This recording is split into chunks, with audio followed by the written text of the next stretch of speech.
आत्म्यामध्ये जाण्याआधी एक छोटीशी प्रार्थना करते मी यावेळेस. धन्यवाद प्रेमळ गौरवशाली देवा, तुझ्या सिंहासनावर समोर मी आज येते प्रिय परमेश्वर. तुझ्या कृसाड मला तू दाखव प्रिय परमेश्वर.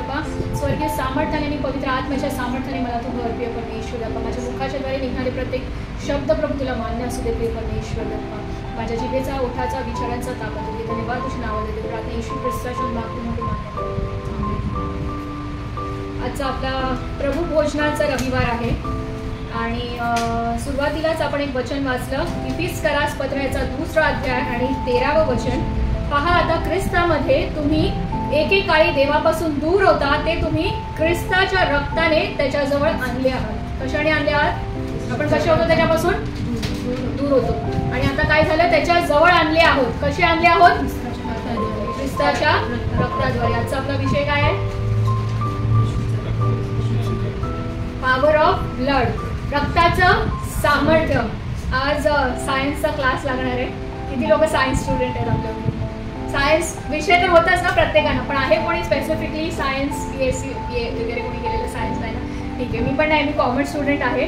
दो आय वॉज अ पॅरामेडिक्स. थोडंफार मेडिकलचं नॉलेज आहे. फॅमिलीमधले सगळे मेडिकल फील्ड जे आहेत, पण तितकी मला माहिती नाही. तर थोडीशी बेसिक माहिती यावेळेस आपण बघूया. आपल्याला माहिती आहे का किती प्रकारचे ब्लड ग्रुप्स आहेत? Major A, B, AB and O. So major there are 6 types. 6 major प्रकारचे आहेत, असे आहेत भरपूर, पण 6 जे आहेत जे मेजर प्रकारचे आहेत. O positive, O negative, A positive, A negative, B positive, B negative, AB positive आणि AB नेगेटिव्ह. सगळ्यांना म्हणजे if we take only one alphabet. Right, okay. So आपल्याला प्रत्येकाला आपापला ब्लड ग्रुप माहिती आहे का? मला सांगू नका, पण माहिती आहे ना सगळ्यांना आपापला ब्लड ग्रुप माहिती आहे ना? तर हे जे आपण 6 किंवा 8 मेजर ब्लड ग्रुप बघितले, त्याच्यातला सर्वात कॉमन कोणता आहे ब्लड ग्रुप जो इझिली अवेलेबल असतो? It's O positive. Actually as per the information it's O positive. आणि सर्वात युनिव्हर्सल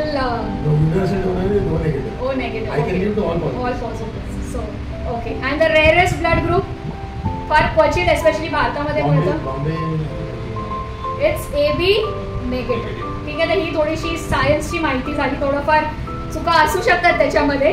ठीक आहे. सो हे बेसिक नॉलेज आपल्या अबाउट द ह्युमन ब्लड ना, की आपल्या कोणते कोणते ब्लड ग्रुप आहेत, कोणता रेअर ब्लड ग्रुप आहे आणि कोणतं कॉमनली अवेलेबल ब्लड ग्रुप आहे.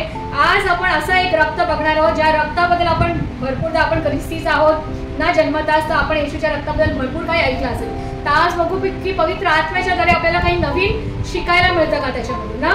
येशू ख्रिस्ताचं जे रक्त आहे ते खूप क्वचित आहे, रेअर आहे, पण खूप इझिली ते आपल्यासाठी अवेलेबल करण्यात आलं. ते सामर्थ्यशाली आहे, पण बहुतांश आपण काय करतो, आपण लोक काय करतो, त्याला गृहीत धरतो ना. येशू ख्रिस्ताचं रक्त हे क्वचित आहे, सामर्थ्यशाली आहे, पण त्यांनी ते खूप सहजरित्या आपल्यासाठी अवेलेबल करून दिलं.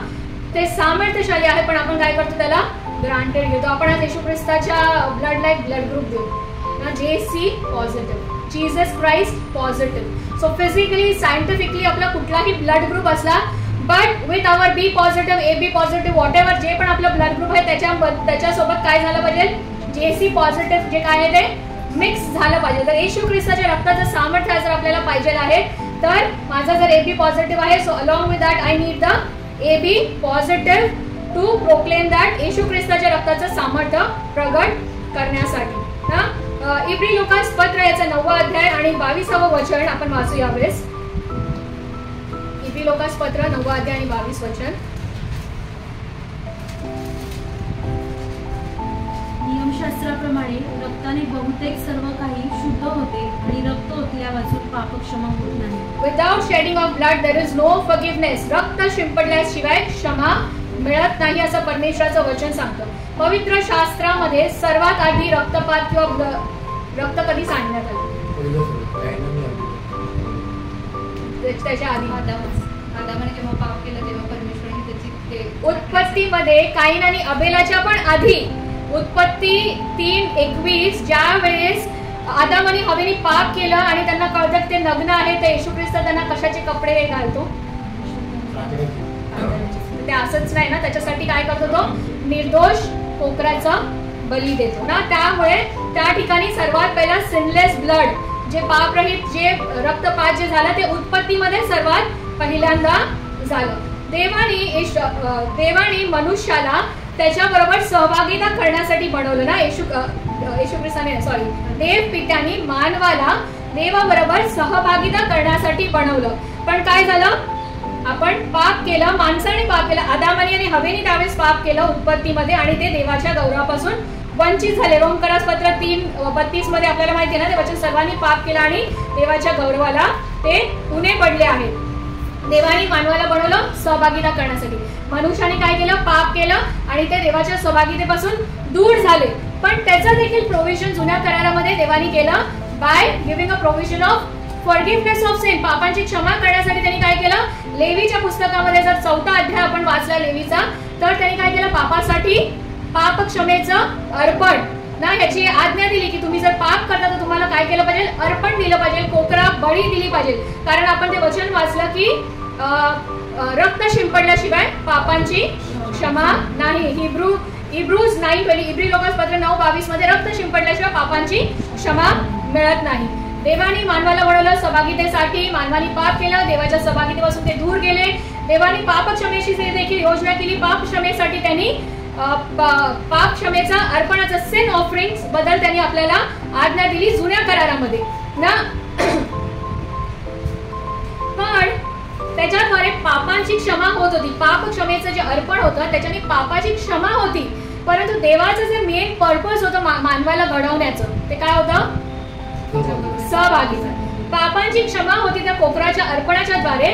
पण जे ते व्हॅक्यूम, जे डिस्टन्स, जे गॅप मानवामध्ये आणि देवामध्ये जे झालं होतं, जे डिस्टन्स क्रिएट झालं होतं, ते त्या पाप अर्पणाच्या द्वारे भरून निघत होतं का, फक्त पापांची क्षमा त्या ठिकाणी होत होती. आणि काय होत होतं, पापाची क्षमा होत होती, कोकरा अर्पण होते, याजक ते घेऊन जायचा, रक्त पराराच्या कोशावर लावत होता. पण माणूस पाप करणं थांबवत होता का, नोहाच्या वेळेस सृष्टीचा पूर्ण नाश केला ना देवाने, तरी पुढच्या पिढीने पाप करणं थांबवलं का ना. मनुष्य पापाने जन्मला आहे आणि तो पाप करतच राहिला. आणि जुन्या कराराप्रमाणे जर तोच नियम आज लागू असता तर पृथ्वीवरचे सर्व प्राणी संपले असते, पण लोकांच्या पापांची क्षमा काय झाली नसती. कारण लोकसंख्या वाढत गेली. जशी लोकसंख्या वाढत गेली, पाप देखील वाढत गेलं. आणि पापांची क्षमा करणं जर नवीन जुन्या करारा प्रकारे जर देवाने ठेवलं असतं की सिन ऑफरिंग जर तुम्हाला करायचे पापांच्या क्षमेसाठी, तर all the animals would have finished from the face of the earth. सर्व प्राणीच आपल्याला दिसले नसते ना. पृथ्वीवरचे सगळे प्राणी संपुष्टात आले असते. त्याच्यासाठी म्हणून देवाने योजना केली की जसं आपण म्हटलं की रक्त शिंपडल्याशिवाय क्षमा मिळत नाही. त्यामुळे फायनली देवाने योजना केली आणि त्याचा एकुलता एक पुत्र ultimate sin offering once and for all आपल्याला दिलेला आहे. इब्री लोकास पत्र 7:27 मध्ये आपण वाचू. इब्री लोकास पत्र 7वा अध्याय आणि 27वे वचन. नियमशास्त्र त्याला त्या प्रमुख याजकाप्रमाणे पहिल्याने स्वतःच्या पापासाठी मग लोकांच्या पापासाठी प्रतिदिवशी यज्ञ करण्याचे अगत्य नाही. कारण त्याने स्वतःला अर्पिल्याने ते अर्पण एकदाच करून ठेवले आहे. कुणाच्या पापासाठी, काय शब्द लिहिले तिथे, लोकांच्या पापासाठी. लोकांच्या पापासाठी. कोण लोक, फक्त आपण का ज्याच्यावर ते विश्वास ठेवतात, सर्व मानव जातीसाठी. ते आपल्याला वलांडणाचा सण माहिती ना, ज्यावेळेस ते कोकराचं रक्त दरवाजावर लावलं जातं, तर त्या घरामध्ये जे त्याच्यावर विश्वास ठेवणारे नव्हते ते देखील त्या कोकराच्या रक्ताच्या द्वारे त्या रात्री वलांडणाच्या वेळेस ते बचावले गेले. तर देवाने अशी योजना केली की संपूर्ण मानव जातीसाठी once and for all he gave a sin offering. काय शब्द आहे तो शेवटचा, काय लिहिलेलं तिथे, इंग्लिश मध्ये वन्स अँड फॉर ऑल आहे ना, मराठीमध्ये कारण त्याने स्वतःला अर्पिल्याने ते अर्पण एकदाच करून ठेवले आहे. एकदाच करून ठेवले आहे. परत आपल्याला कोकरा कापायची गरज नाहीये. देवाला माहिती आहे मानवाची संख्या वाढणार, पाप लोक करत जाणार, पण प्रत्येक वेळेस he cannot offer a lamb or an animal. त्यामुळे देवाने काय केलं, त्याचा एकुलता एक पुत्र जो निर्दोष असा कोकरा होता त्याचं पवित्र रक्त त्यांनी सांडण्यासाठी त्याचं अर्पण या ठिकाणी केलेलं आहे. आणि एकदाच त्यांनी ते करून टाकलेलं आहे. It is done once and for all and for the entire mankind. परत आपण थोडं सायन्स मध्ये जाऊ. तुम्हाला लोकांना माहिती आहे का ऍव्हरेज आपल्या शरीरामध्ये किती रक्त असतं एका नॉर्मल व्यक्तीमध्ये अप्रॉक्सिमेटली? ओके, सो एका ऍव्हरेज स्त्रीमध्ये, जी हेल्दी स्त्री असते, 4.5 लिटर आणि एका ऍव्हरेज पुरुषामध्ये, हेल्दी पुरुषामध्ये 5.5 लिटर रक्त असतं. ब्लड डोनेट केलंय का कोणी? करतं का? रक्तदान हे जीवनदान केलंय. किती करू शकतो एका वेळेस किती रक्तदान करू शकतो? 450 ते 500 ml, 1 pint 350 ते 500 ml, which is a pint, which is half a liter. ना 4.5 ते 5.5 लिटर आपल्या शरीरामध्ये रक्त असतं, त्यातलं फक्त आपण अर्धा लिटर रक्तदान करू शकतो. देवाच्या पुत्राने येशू ख्रिस्ताने किती रक्तदान केले एका वेळेस? त्याच्या शरीरातला शेवटचा रक्ताचा थेंब देखील त्यांनी आपल्यासाठी वाहिला. He donated the last drop of the blood in his body. ना आपण पापी असतानाच ख्रिस्त आपल्यासाठी मरण पावला. त्यांनी प्रत्येक एक खून का कतरा भी उसने अपने लिए नहीं रखा. संपूर्ण त्याचं पवित्र आणि निर्दोष असं रक्त त्यांनी आपल्या पापांसाठी वाहिलं. आणि देवाने त्याचा एकुलता एक पुत्र सिन ऑफरिंग म्हणून आपल्यासाठी दिला. त्यांनी एक त्याचा रक्ताचा थेंब आपल्या पापांसाठी वाहिला. संपूर्ण मानव जातीसाठी once and for all he was offered as a sin offering. आणि आपल्या भूतकाळातले, वर्तमान काळातल्या आणि भविष्य काळातल्या पापांची देखील त्यांनी आपल्याला क्षमा केलेली आहे. आणि इतकं असताना देखील आपल्याला या सगळ्या गोष्टी माहिती आहेत, पण आज असेही लोक आहेत ज्यांना येशू ख्रिस्ताच्या रक्ताचं सामर्थ्य नाही माहिती, आणि ते लोक काय करतात? घाणेरड्या पाण्यामध्ये पाप धुवायला जातात. आपले पाप कशाने धुतलेले आहेत? येशूच्या रक्ताने धुतलेले आहेत. आपल्याला कुठेही जाऊन डुबकी लावायची गरज नाही आहे. कुठल्याही प्रकारचे अशुद्ध पाण्याने आपले पाप धुतले जात नाही, परंतु येशू ख्रिस्ताच्या पवित्र रक्ताने आपले पाप धुतले गेलेले आहेत. यावेळेस आपण बघू आपला विषय ना रक्ताचं सामर्थ्य. We will see the power of blood. त्याच्या वचनातून आपण सगळे वचन यावेळेस वाचणार नाही आहोत. काही वचन मी तुम्हाला वाचायला होते, काहींची फक्त मी तुम्हाला रेफरन्स देईन की येशूच्या रक्तामध्ये काय सामर्थ्य आहे, येशूचं रक्त आपल्यासाठी काय करतं. It cleanses our conscious conscience. सत विवेक बुद्धी आपलं शुद्ध करते. इब्री लोकासपत्र 9:14. इब्री लोकासपत्राचेच काही वचन आहेत, तर इब्री लोकापत्रामध्ये तुम्ही राहा. तर सार्वकालिक आत्म्याच्या योगे ज्याने निष्कलंक अशा स्वतःस देवाला अर्पण केले, त्या ख्रिस्ताचे रक्त आपली सतसत विवेक बुद्धी जिवंत देवाच्या सेवेसाठी निर्जीव कृत्यापासून किती विशेष करून शुद्ध करेल. काय करतो? आपली सतसत विवेक बुद्धी काय करतो? तो त्याच्या रक्ताने शुद्ध करतो. पापांपासून तर आपल्याला शुद्धता मिळतेच मिळते. 1 योहान 1:7 आपण वाचण्यामध्ये वचन तिथे असं लिहिलेलं आहे की सर्व पापापासून आपल्याला काय करतं? येशूचं रक्त शुद्ध करतं. तिसरी गोष्ट आहे रिडम्पशन अँड फॉरगिव्हनेस. तो आपल्याला स्वतंत्र करतो आणि आपल्या पापांची आपल्याला क्षमा करतो. इफिसकरासपत्र 1:7. इफिसकरासपत्र याचा पहिला अध्याय आणि 7वं वचन आपण वाचू.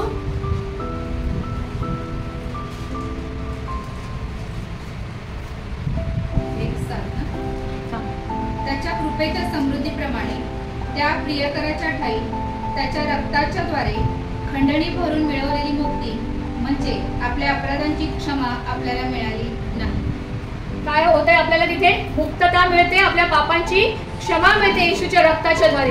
पुढे आपण बघू आपल्याला त्याच्या रक्ताच्या द्वारे काय सामर्थ्य मिळतं. इब्री लोकासपत्र 10वा अध्याय आणि 19वं वचन. म्हणून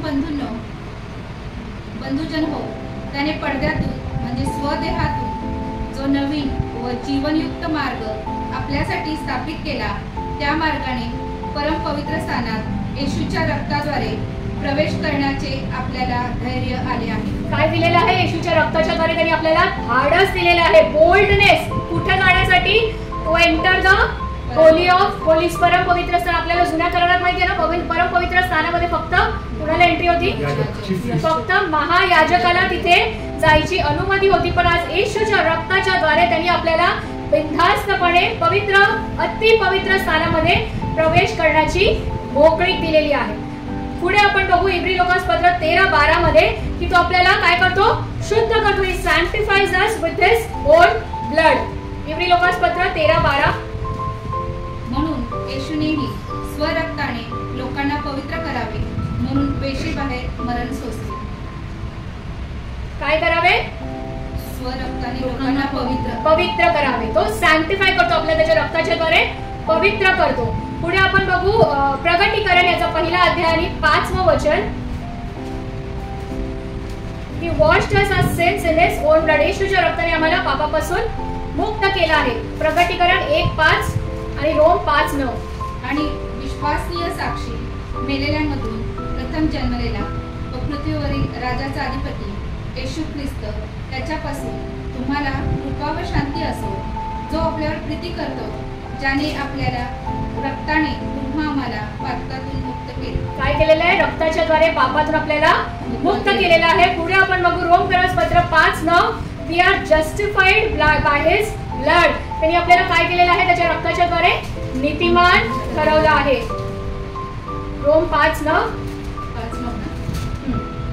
तर आता त्याच्या रक्ताने नीतिमान ठरवण्यात आल्यामुळे आपण विशेष करून त्याच्याद्वारे देवाच्या क्रोधापासून तारले जाणार आहोत.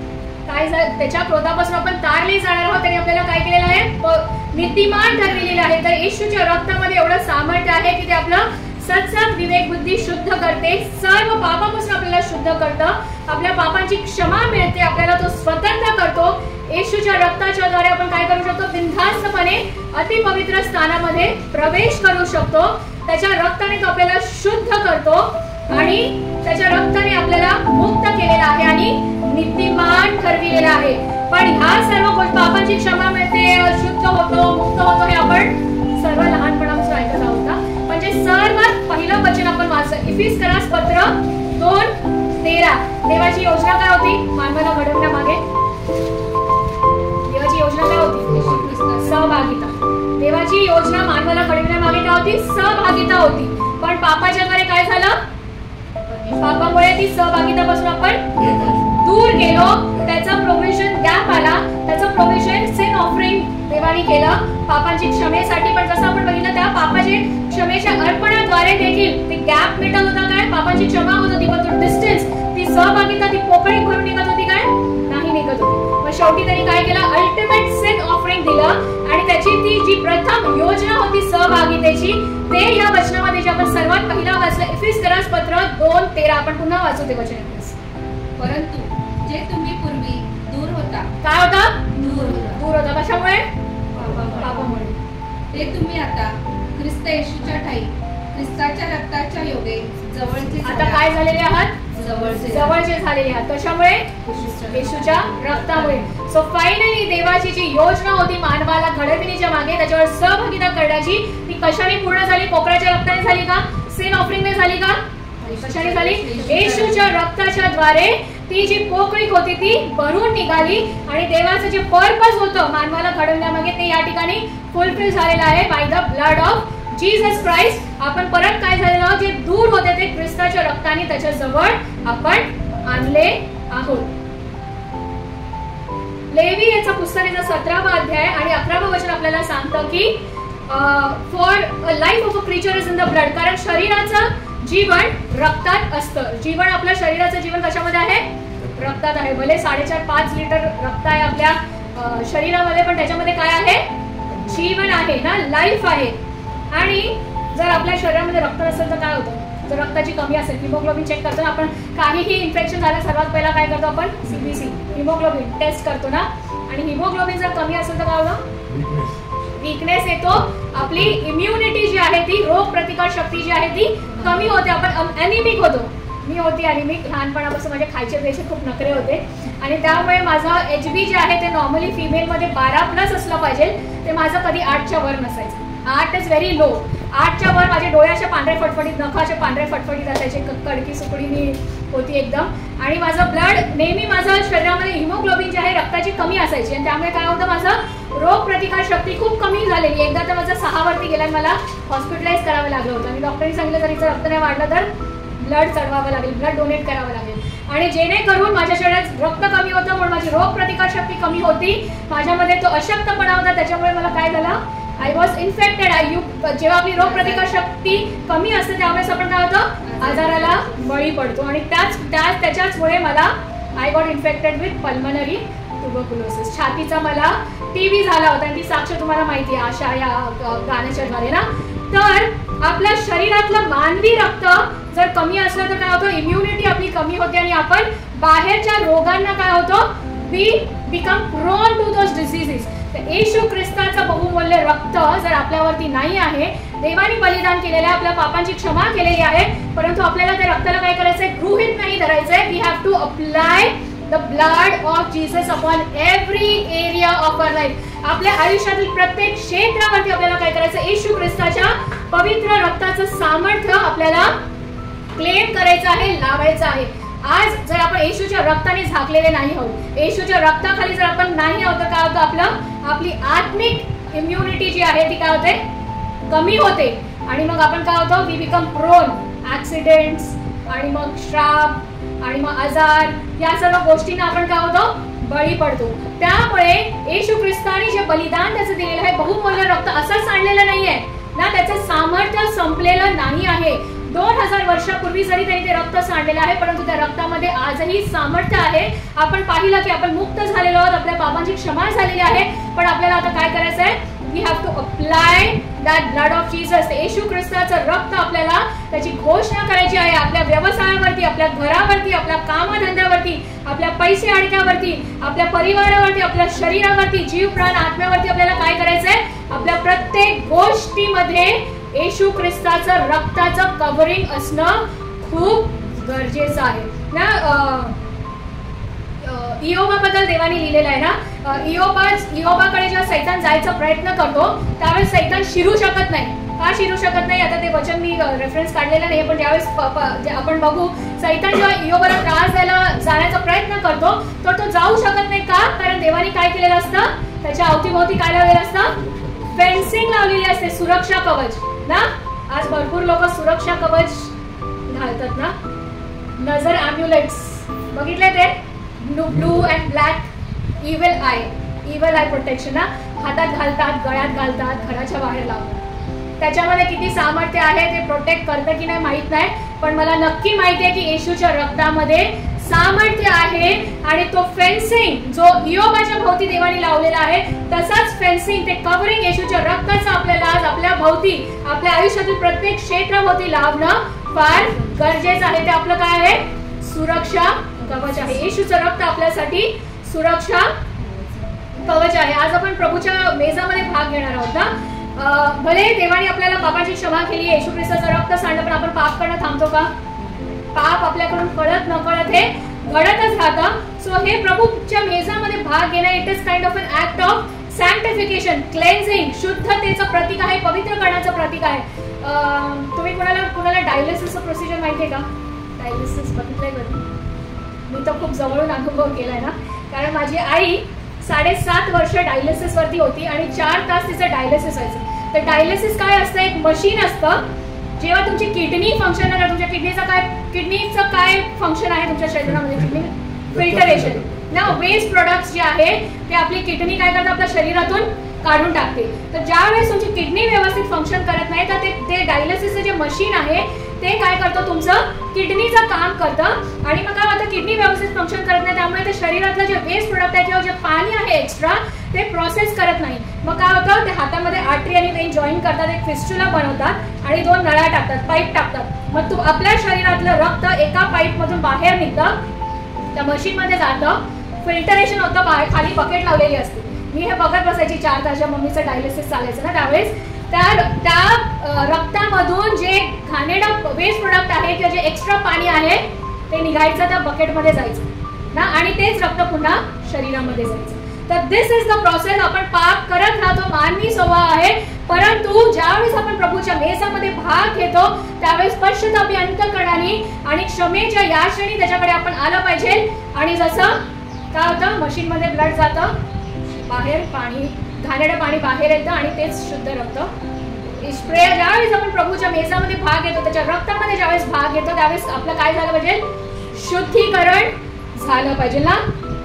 ब्लड ऑफ जीसस इन सेना, येशूचं रक्त आणि भाकर आपल्या शरीरात, आणि काय झालं पाहिजे, आपलं पाप बाहेर आलं पाहिजे. ज्यावेळेस त्याचा विचार करत होती मी जस्ट इमॅजिन, कल्पना करत होती, तर त्याची तशी बकेट जर त्या ठिकाणी ठेवली असती आणि जर असं येशूचं रक्त आणि पाप बाहेर, काय झालं असतं, पापाची बकेट ओव्हरफ्लो झाली असती ना, दुर्गंधी सुटली असती, इतकं पाप आपल्यामध्ये भरलेलं आहे ना. आणि मी मम्मीला प्रत्येक वेळेस विचारायची, की मम्मी तुला काय त्रास होतो का, कारण इतका तर मोठा प्रोसिजर आहे ना, संपूर्ण तुमचं रक्त ते बाहेर, म्हणजे 4 तासाचा प्रोसिजर आहे, ते रक्त बाहेर येत आहे, पुन्हा जात आहे, ते सुई टोचलेली आहे. मम्मी म्हणायची नाही काहीच फील होत नाही ना, काहीच फील होत नाही, म्हणजे नॉर्मल प्रोसिजर आहे. असं बघायला गेलं की आपल्याला खूप म्हणजे असं वाटतं की अरे किती वेदना होत असेल त्या व्यक्तीला. देवाने आपण एवढी मोठी मोठी पापं केली, देवाने आपल्याला त्याच्या वेदना सहन करायला लावल्या का? जर आपल्याला आपल्या पापाची शिक्षा जर भोगायची असती आज, तर आपण ते सहन करू शकलो असतो का? पण देवाने आपल्यासाठी किती सोपं केलं ना. देवाने आपल्या पापाची शिक्षा आपल्याला दिली नाही, परंतु त्याचा एकुलता एक पुत्र आपल्यासाठी पाप म्हणून त्या ठिकाणी अर्पण करण्यात आला. ज्या प्रकारे त्या डायलिसिसच्या एवढ्या मोठ्या प्रोसिजर मध्ये देखील काही त्रास त्या पेशंटला होत नव्हता, त्याच प्रकारे इतका आपल्या शुद्धीकरणाचा प्रोसेस देवाने सिंपल केलेला आहे की येशूच्या रक्ताद्वारे आपण काय झालेलो आहोत, शुद्ध झालेलो आहोत. आपल्याला काही कोकणा अर्पण करण्याची गरज नाही, कुठल्या पाण्यामध्ये जाऊन डुबकी लावण्याची गरज नाही. तर आज त्या रक्ताचं सामर्थ्य आपण गृहीत धरतो का ना, हे आपल्याला जाणून घेणं खूप गरजेचं आहे. एक रिसर्च बद्दल मी तुम्हाला सांगते आणि मग मी संपेन या ठिकाणी. येशू ख्रिस्ताला कोणत्या ठिकाणी क्रुसावरती चढवण्यात आलं त्या जागेचं नाव माहिती आहे का?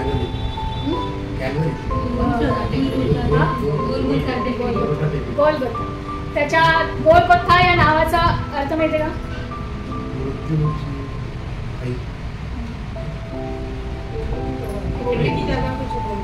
खोपडी की जगह, प्लेस ऑफ स्कल्स ना. गोलगोथा या ठिकाणी येशू ख्रिस्ताला क्रुसावर टांगण्यात आलं आणि प्लेस ऑफ स्कल्स, खोपडीओ की जगह असं त्या जागेला म्हटलं जातं. त्याच्यामध्ये काहीतरी रिसर्च पण असं म्हणतात की आदाम ज्यांनी पहिला पाप केला होता आदामानी, त्या आदामाची खोपडी देखील त्याच ठिकाणी, त्या गोलगोथाच्या ठिकाणीच आहे असं म्हणतात. आता रॉन वायट म्हणून एक अमेरिकन नर्स आहे जो एनेस्थेटिस्ट होता. He was an आर्किओलॉजिस्ट. रॉन वायट संशोधक होता आणि बायबलच्या काही गोष्टींवर त्यांनी रिसर्च केला आणि 1982 मध्ये त्याचं असं म्हणणं आहे की कराराचा कोश जो आहे त्याच्यावरती त्याला येशू ख्रिस्ताच्या रक्ताचं सॅम्पल मिळालं ना. तर त्याचं रिसर्च असं सांगतं, तुम्ही तो व्हिडिओ वाचा, खूप म्हणजे असं सांगते मी पुढे. It was a dry sample. तर त्याचं असं म्हणणं आहे की ज्या ठिकाणी गोलगोथा या ठिकाणी ज्या ठिकाणी येशू ख्रिस्ताला क्रुसावरती लटकवण्यात आलं, चढवण्यात आलं, त्याच ठिकाणाच्या 20 फूट खाली तो कराराचा कोश होता. आणि ज्यावेळेस भूकंप झाला आणि येशूच्या साईडमध्ये जेव्हा तो भाला पोचवण्यात आला आणि पाणी सोबत ज्यावेळेस ते रक्त आलं, त्यावेळेस काय झालं, ते रक्त रेंगाळत खडकावरून त्या स्टोन्स वरून काय झालं, ते खाली पडलं आणि बरोबर 20 फूट खाली जिथे तो कराराचा कोश ठेवला होता आणि जसं जुन्या करारामध्ये लिहिलेलं आहे, ज्या ठिकाणी आता ईस्ट साईड जिथे ते पाप अर्पण म्हणून जे कोकराचं रक्त लावायचं देवाने आज्ञा दिली होती, बरोबर त्याच ठिकाणी जाऊन ते येशू ख्रिस्ताचं रक्त त्या ठिकाणी सांडलं असं त्याचा रिसर्च सांगतो.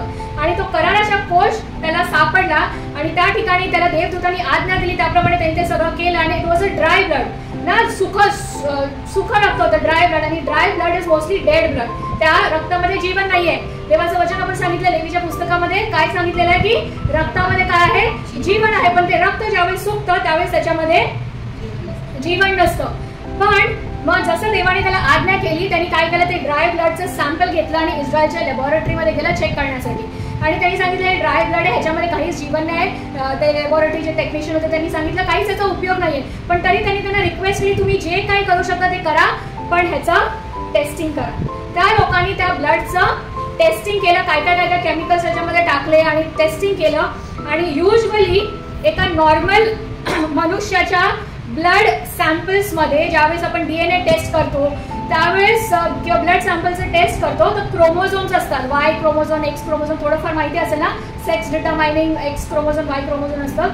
तर नॉर्मली एका मनुष्याच्या शरीरामध्ये 46 क्रोमोझोम्स असतात. 46, 23 त्याच्या आईच्याकडून येतात आणि 23 त्याच्या वडिलांच्याकडून येतात. नॉर्मल आपलं जर आज आपण ब्लड सॅम्पल केलं तर कदाचित असं निघेल, 46 असतील, 23 क्रोमोझोम्स आपल्या आईच्याकडून आणि 23 आपल्या वडिलांच्याकडून.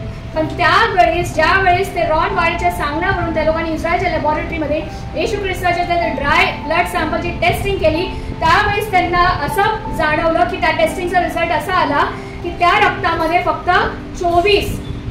24 क्रोमोझोम्स आहेत, ज्याच्यातले 23 जे आहेत जे त्याच्या आईकडून आलेले आहेत, and there is only 1 Y chromosome. आणि त्याचं असं म्हणणं आहे की ते that is a divine blood, only 1 Y chromosome which is a sex determining chromosome ना. तर देवाच्या शरीरामध्ये, देवाच्या रक्तामध्ये जसं पुरुषाचा हे नव्हतं ना, सहभाग नव्हता, कारण तो पवित्र आत्म्याच्या द्वारे जन्मलेला गेला होता. तर हे या ठिकाणी आपल्याला सांगतात त्याचं रिसर्च की त्याचं रक्त जे होतं ते रेअर होतं ना, नॉर्मल आपल्या मनुष्याचं रक्त नव्हतं, it was a divine blood. आणि त्या टेक्निशियननी सांगितलं की आज 2000 वर्षानंतरही त्या रक्तामध्ये जीवन आहे, दॅट ब्लड इज अलाइव्ह. आता रिसर्च किती खरं आहे ते माहिती नाही, जर खरंच खरं असेल आणि लोकांनी अगर ते त्याला झाकून ठेवलेलं आहे तर येणाऱ्या दिवसामध्ये देव या गोष्टी जगाच्या समोर आहेत. पण लोकांचे रिसर्च काहीही सांगो, देवाचं वचन आपल्याला सांगतं की त्याच्या रक्तामध्ये काय आहे, जीवन आहे, त्याच्या रक्तामध्ये सामर्थ्य आहे. तर ज्या प्रकारे आपण सुरुवातीला वाचलं की आपण त्याच्या सहभागितेपासून दूर गेलेलो होतो, परंतु येशूच्या रक्ताच्या द्वारे आपण काय केलेलो आहोत, आता त्याच्या जवळ आलेलो आहे. ती जी आड भिंत होती आपल्यामध्ये आणि देवामध्ये, ती येशूच्या रक्ताच्या द्वारे काय झालेली आहे, तुटून गेलेली आहे. तो पडदा जो होता अतिपवित्र स्थानामध्ये, तो काय झालेला आहे, येशूच्या रक्ताच्या द्वारे फाटलेला आहे. आणि बिनधास्तपणे आपण काय करू शकतो, त्याच्या पवित्र स्थानामध्ये आपण प्रवेश करू शकतो. तर ह्यावेळेस आपण प्रभूच्या मेजामध्ये भाग घेणार आहोत. आपल्या अंतःकरणाची आपण तयारी यावेळेस करू, आपल्या माना लावू आणि आपल्या पापांची क्षमा मागू. आणि कसल्याही प्रकारे अयोग्य रीतीने यावेळेस आपण या प्रभूच्या मेजामध्ये भाग घेणार नाही आहोत. 2 मिनिटं आपण शांत राहू आणि प्रार्थना करू, पाप क्षमेची प्रार्थना यावेळेस आपण करू प्रभूच्या मेजात भाग घेणार.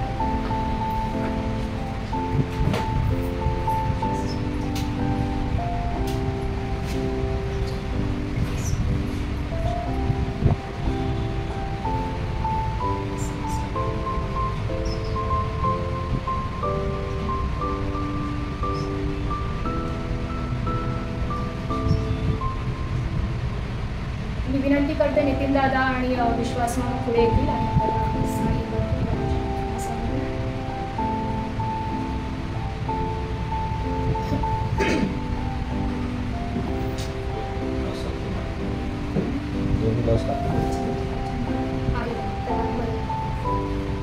लूक याचा 22वा अध्याय आणि 19 ते 20 वचन. नंतर त्यांनी भाकर घेतली आणि उपकार मानली, त्याने ते मोडली आणि त्यांना दिली व म्हणाला, हे माझे शरीर आहे, ते तुमच्यासाठी दिले आहे, माझ्या स्मरणार्थ हे करा. त्याचप्रमाणे त्याचे भोजन झाल्यावर त्यांनी प्याला घेतला आणि म्हणाला, हा प्याला माझ्या रक्ताचा नवीन करार आहे, जे तुमच्यासाठी ओतले आहे. धन्यवाद प्रभू तुझ्या वचनाबद्दल, तुझ्या नावाला धन्यवाद दे. खरोखर प्रभू तुझ्या रक्ताचं सामर्थ्य स्पष्ट रीतीने तू आज आम्हाला प्रगट केलेला आहेस प्रिय परमेश्वर दप्पा. प्रभू आमच्या सर्व पापांची आज आम्ही क्षमा मागतो प्रिय परमेश्वर दप्पा. आणि पवित्रतेने तुझ्या रक्तामध्ये प्रभू आणि तुझ्या शरीरामध्ये आज आम्ही भाग घेतो प्रिय परमेश्वर दप्पा. सर्व अशुद्धता आमच्यामधून तू काढून टाक प्रभू. तुझ्या रक्ताने आम्हाला शुद्ध आणि पवित्र कर.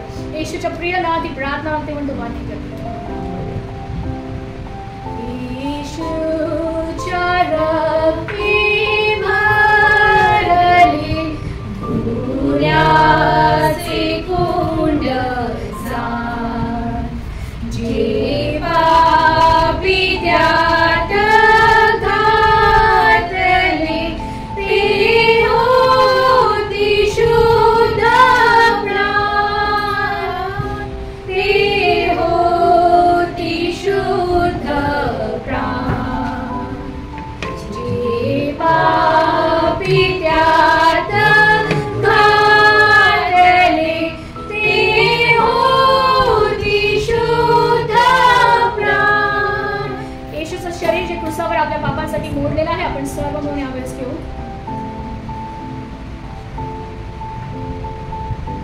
येशूचं पवित्र रक्त जे आपल्या पापांसाठी सांडलेलं आहे आणि ज्याच्यामुळे आज आपण पुन्हा एक बार त्याच्याबद्दल बरोबर सहभागिता करू शकतो, ज्याच्या जवळ आलेलं आहे, आपण सर्व मिळून घेऊ.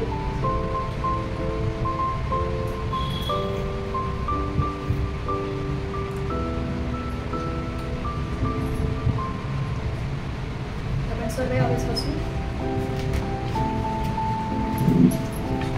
खरोखर सुंदर अशा वचनासाठी धन्यवाद अर्चना, कारण इतके दिवस आम्ही येशूचं रक्त घेतोय, भाकर घेत आहोत, दर महिन्याला आपण प्रभुभोजनमध्ये जात आहे, पण एवढा डीपली आपण कधीच विचार नाही केला. आणि मला वाटतं की आता दरवेळेस जेव्हा आम्ही प्रभुभोजन घेऊ तेव्हा या साऱ्या गोष्टी आमच्या लक्षात राहतील. खरोखर येशूच्या रक्ताचं स्मरण करून आम्ही ते घेऊ मनापासून. आणि धन्यवाद देते अर्चनाला. आणि आता आपण याच्या पुढे